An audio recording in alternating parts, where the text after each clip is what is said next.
Hello ladies and gentlemen, and welcome to another Bear Beer review. Today we're going to be trying the Hitachino Nest Japanese Classic Ale, all the way from Japan and the Kyuchi Brewery. I absolutely love the artwork on this bottle. This is such a distinctive little logo that they've got, the owl you see on every single one of their beers, and it's pretty awesome, to be honest. I'm a huge fan of Japanese real ale.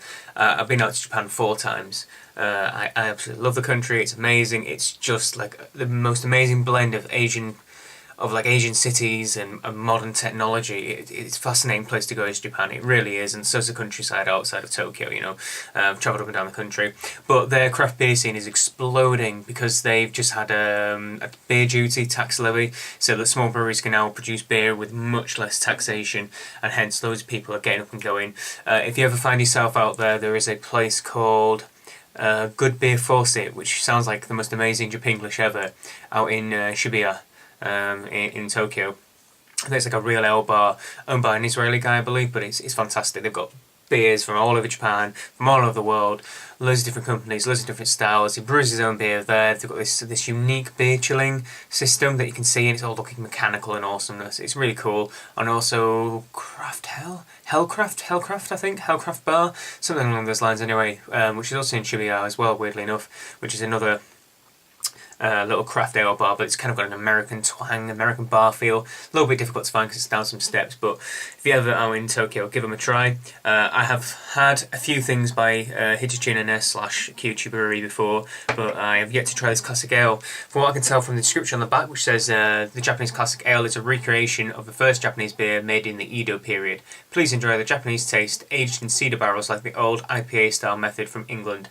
So I'm assuming this is a take on an English style IPA. The cedar barrels was a traditional way that they'd sanitize the beer. I'm using a terrible bottle opener once again. Oh, typical. It's got a really quite tough head to get up. It's got a really tough bottleneck actually. Bottle cap. It's really odd. It must be a Japanese style bottle cap. Ingenuity is best. Stops you from getting to your beer when you want it to. How weird. Anyway, once I get it finally open, there we go. Oi! That was a difficult one. Get it open, we'll pour it out. Wonderful. I can smell it already. I genuinely can. It smells piney and grassy and citrusy as hell. Citrusy as hell. I can smell that in it actually. There we go. Pour it on out. Wonderful, deep colour. It's quite hazy. It's not very see-through. There's a bit of sediment in that glass. There's a little bit of sediment, but it is bottle conditioned. Nice, big fluffy head. Slightly off-white colour. Lovely deep amber colour on the glass, and nice and level of carbonation. Not too much. There's loads of small bubbles kind of bubbling away inside of it, but it seems to be going very fast. Right, let's get our nose on this head. Oh, wowzers. Oh, what hits you straight away is like a smell of English hops.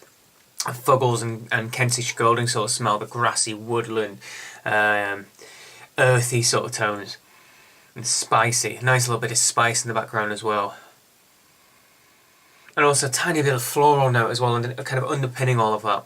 But grassy and woody and earthy, and a tiny bit of pine and citrus in there as well. It smells really lovely and hoppy. And I guess some of the cedar flavours coming through as well with this kind of woody, earthy tone. It all kind of blends. And you can see how the original style English IPAs, those flavours blend together so well. So without further ado, this beer is making my mouth water already. Can't wait to try it. Cheers, guys.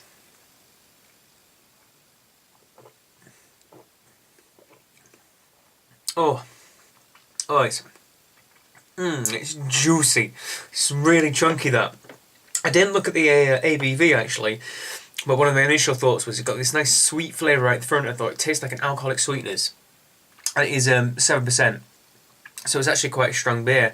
I wasn't expecting it to be that strong actually, and you can get a little bit of that sweetness in it. It's not got a kick to it. It's not like an alcoholic kick, but there's an alcoholic sweetness and an alcoholic kind of deep malt body to it. That you kind of find in Scotch ales and double imperials. It's got a little bit of that, just the beginnings of that nice sweetness coming through in it. And then you hit by a wall of chunky malt almost like English, like a real traditional English bitter style chunkiness to it, which again is really nice. It's a nice addition. And then I'm getting those grassy and earthy flavours and those hoppy flavours coming through at the end. I should go for another sip.